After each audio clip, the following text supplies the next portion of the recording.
नमस्कार. आपण पाहत आहात अव्वल दर्जा न्यूज. आजची मोठी बातमी.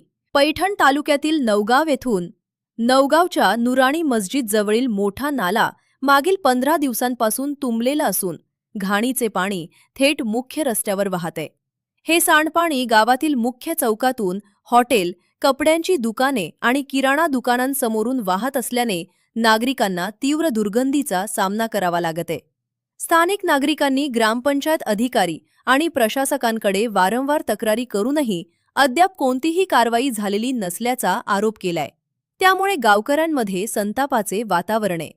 विशेष बाब म्हणजे मागील वर्षात गावातील नाल्यासाठी करोडो रुपयाचा निधी खर्च करण्यात आलाय. आता प्रश्न एकच, नागरिकांच्या आरोग्याशी संबंधित या गंभीर समस्येकडे प्रशासन कधी लक्ष देणार? अव्वल दर्जा न्यूजसाठी नवगाव, तालुका पैठण. नवनवीन बातम्यासाठी पाहत रहा अव्वल दर्जा न्यूज. धन्यवाद.